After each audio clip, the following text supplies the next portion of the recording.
Hello friends, welcome to Bharat defence matrix. तो आज काफ़ी इंपॉर्टेंट टॉपिक पर डिस्कस करेंगे। तो आज हम डिस्कस करने वाले हैं डेटा लिंक के बारे में। तो आपको बता दें कि पाकिस्तान द्वारा F-16 फाइटर जेट का यूज किया जाता है। तो एक अमेरिकन फाइटर जेट है जिसकी वजह से F-16 अमेरिकन डेटा लिंक का यूज करते हैं। उनकी वजह से उन्हें real time jamming proof capability मिल जाती है। तो ये कैपेबिलिटी हम लेक कर रहे थे। तो ये जो कैपेबिलिटी लेक और एडवांटेज की बात कर रहे हैं, तो बालाकोट स्ट्राइक के बाद ये चीज़ें सामने आई थी। तो ऐसा नहीं है कि 27 फरवरी इंसिडेंट के बाद हमारी आंखें खुली और इंडियन एयरफोर्स द्वारा इस फील्ड में काम चालू किया गया। पहले से इंडिया द्वारा काम किया जा रहा था, पर बालाकोट इंसिडेंट तक ये चीज़ें इम्प्लीमेंट नहीं हुई थी। तो इजराइल कंपनी राफेल द्वारा बीनेट सॉफ्टवेयर रेडियो डिफाइन बनाए जाते हैं, तो जो कि real time jam free communication करने में सक्षम होंगे, साथ ही साथ डेटा शेयरिंग में भी हेल्प करते हैं। तो इन सॉफ्टवेयर डिफाइंड रेडियो की वजह से जो सिचुएशनल अवेयरनेस है वो काफ़ी ज़्यादा बढ़ जाती है, क्योंकि ऑलमोस्ट सारे प्लेटफॉर्म आप पे कनेक्टेड होते हैं। तो ये सब आपस में अपनी इंफॉर्मेशन को शेयर करते हैं रियल टाइम में। साथ ही साथ यहाँ पर फ्रीक्वेंसी होपिंग भी होती है, जिसकी वजह से इसको जैम करना एक पर्टिकुलर फ्रीक्वेंसी पे काफ़ी ज़्यादा मुश्किल हो जाता है।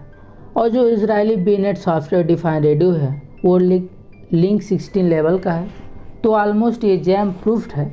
और अगर अभी की बात करें तो इंडियन एयरफोर्स ऑलमोस्ट सारे प्लेटफॉर्म, चाहे फ्लाइंग्स हो या चाहे ग्राउंड्स बेस्ड हो, यहाँ पर हम ग्राउंड स्टेशन, एयरक्राफ्ट, हर एक चीज़ की बात कर रहे हैं, ये सब बीनेट सॉफ्टवेयर रेडियो डिफाइन से इक्विप्ड है। तो फ्यूचर वारफेयर जो है वह इलेक्ट्रॉनिक वारफेयर का है। यहाँ पर आपको extreme environment jamming capability operate कराता है। तो सॉफ्टवेयर डिफाइन रेडियो बहुत ही इंपॉर्टेंट हो जाते हैं।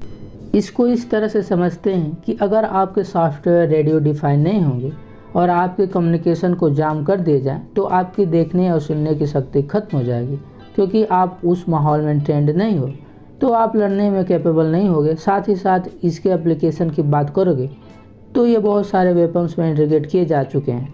तो ये अनमैच सिचुएशनल अवेयरनेस देते हैं, यहाँ तक कि आपका जो इंटेलिजेंस सिस्टम है वो भी डेटा को कैलकुलेट करके वेपन फायर कर सकता है।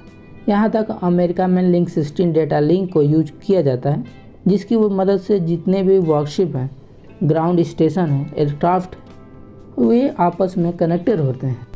तो उनसे जो सिचुएशनल अवेयरनेस जो है वो मिलती है, वो अनमैच्ड है। तो क्योंकि इतने सारे प्लेटफॉर्म हैं, वो कहीं से भी मिसाइल फायर की जाती है, तो इंफॉर्मेशन शेयरिंग काफ़ी क्विक होती है। तो इससे जो डिफेंस सिस्टम है वो एक्टिवेट हो जाते हैं। साथ ही साथ जो ट्रैक एबिलिटी है वो काफ़ी इजी हो जाती है। तो ये जो डेटा लिंक है, फ़िलहाल के लिए चाहे अमेरिका सिस्टम का ही क्यों ना बात करोगे, लाइन अप साइड पर वर्क करते हैं, यानी कि विजुअल डिस्टेंस पर 2 पॉइंट कनेक्टेड हैं तभी कम्युनिकेशन पॉसिबल है। या फिर उन दोनों के बीच में एक तीसरा पॉइंट जो है वो अगर रिले की तरह एक्ट करता है तभी कम्युनिकेशन पॉसिबल होता है। तो इसको शॉर्ट में लॉस कहते हैं। तो अब ये जो कैपेबिलिटी हासिल करने की बात हो रही, ये beyond visual line of site communication की बात हो रही। तो अगर हम 2 पॉइंट में कनेक्टेड स्थापित करना है तो एक दूसरे के लाइन ऑफ साइट पर नहीं, वो अगर पॉसिबल है सिचुएशनल अवेयरनेस एक्सट्रीम कंडीशन में और एक्सट्रीम टेरेन में काफ़ी बेटर हो सकता है।